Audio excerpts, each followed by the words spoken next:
Hey everyone, welcome to the episode. So today I wanted to talk about kind of an interesting framework that I've been dabbling with for quite some time now, and it's a framework that I usually give to people, and it's really about how to make really effective decisions, especially when they're very, very hard. And so for the most part, a lot of the decisions that we make traditionally have been based on gut feel. And what I want to do is really break that down systematically and analytically so we can make better decisions together. So I want to go ahead and share my screen because it really gives you an insight into the way that I've been thinking about how to make tough decisions, especially when it comes to the way that we live our lives and how it makes us judge the way we do based on certain conditions. And so for the most part, this type of decision framework can be used not just by anyone, but it can be used by everyone, from everything from their personal lives to their professional lives. So I'm going to go straight into it so you'll see exactly what I'm talking about. So right here I'm sharing my screen, and apologies for the crude drawing and the writing. I'm still familiarizing myself with the tablet here, but what I wanted to do is show you diagrammatically how I'm sort of thinking about the decision-making framework and how it can actually help you make very, very tough decisions whenever they arise. So basically, you have yourself and you are faced with a decision. It could be starting a business, moving jobs, getting married, having kids, moving to another city or country, whatever you want it to be.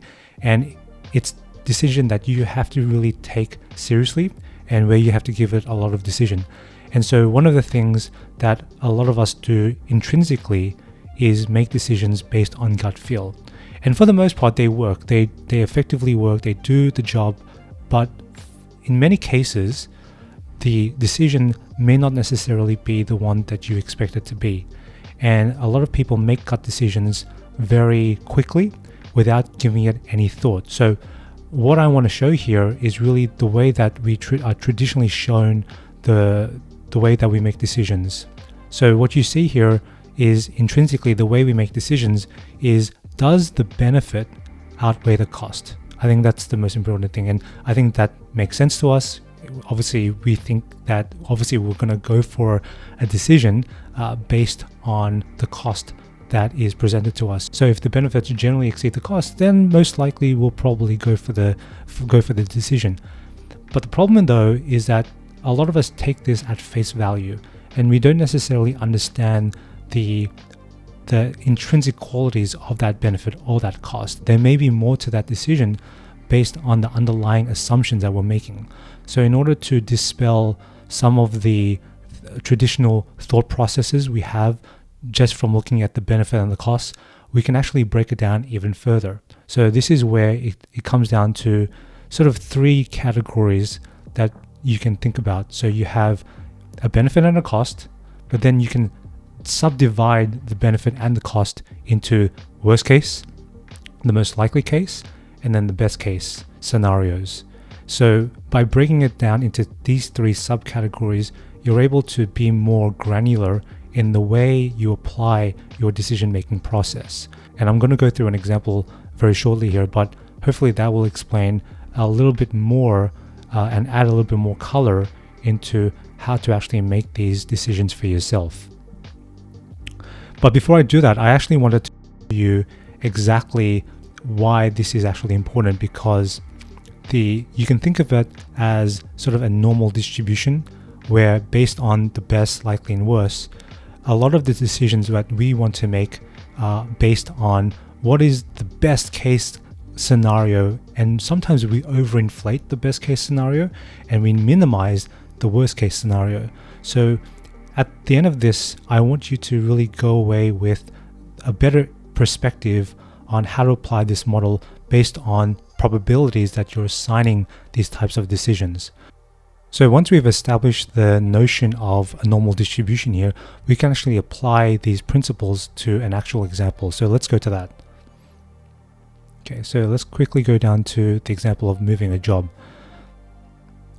So what I've done here is actually broken it down into two tables. Where we've got the benefits table, and then down here we have the cost table. So let's quickly go back to the benefits table, and we can see that there are three columns: the worst or the smallest benefits, the most likely benefits, and the best benefits, or the sort of the best case scenario for benefits. What's the biggest benefit that you can receive? And so we assume that moving a job entails a lot of benefits, but also a few costs as well.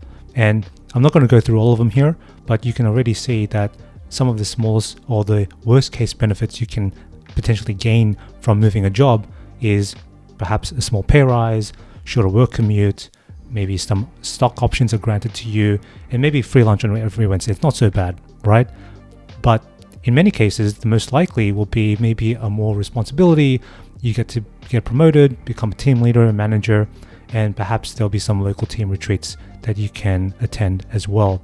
And then the best case scenario, which people typically overinflate because obviously they want to make sure that they can get the best bang for their buck here, is trying to assume the best. And this may happen, but also with the probabilities, given the probabilities that we spoke about as well. So again, you have a significant pay rise, you have strong opportunities for promotions, company exits where you actually can cash out your stock, which is kind of nice, any of your bonuses, annual all expenses paid, team retreats to Hawaii, and so much more. So I wanted to outline some of the key benefits, and you can already understand here and already see immediately how you can categorize the benefits into these three categories. And if we do the same thing with costs, you can do the same thing. So you have worst case costs, or the biggest costs with moving a job, all the way to most likely, and then the best case cost, which is the smallest cost that you're willing to incur. Okay. And again, there may be the worst case cost for you might be perhaps you don't get a pay rise, there are no stock options that were granted, there's zero job satisfaction, much longer hours. And then you go to the best or the smallest costs, and that is, unfamiliar surroundings, leaving old coworkers behind from your previous job, slightly longer commute, and earlier start time at the office. So at the end of this exercise, I think it's important to understand that you have all of these items laid out before you. And the plan of it is to really provide you with a sense of perspective. And it gives you the ability and that granularity, as I mentioned before, to go in and understand each one of what is affecting the benefits and then what is affecting the cost, assigning probabilities to that, and then figuring out exactly how to make that decision. So the next question is, okay, given that you've identified mostly all the things that can lead to the costs and the benefits of moving a job, what happens next? So ideally, what you want to happen is this. You have an algorithm. And I know that this is a bit of a crude algorithm, but it does work if you actually consider the things that we just spoke about. And the algorithm is sort of like an if then else statement, but basically it's very simple. And it says, and the algorithm is this: if the worst case benefit is greater than the worst case cost, and the best case benefit is much, much greater than the worst case benefit, then you go after it. Otherwise, you reassess. So let me sort of go through that again. So you want to make sure that when you evaluate a decision, you want to make sure that whatever the worst case benefits you got, especially with going back to the example of switching jobs, you want to make sure that the worst case benefit exceeds the worst case cost. But also you want to make sure that whatever the best case benefit is, the stock option grants, the travel, the bonuses, far outweigh the worst case benefits. And we already discussed what those benefits are. So basically, if you're able to break those insights down and categorize them in specific line items, it actually gives you the ability to go ahead and make more informed decisions about yourself and about the decisions that you're going to make.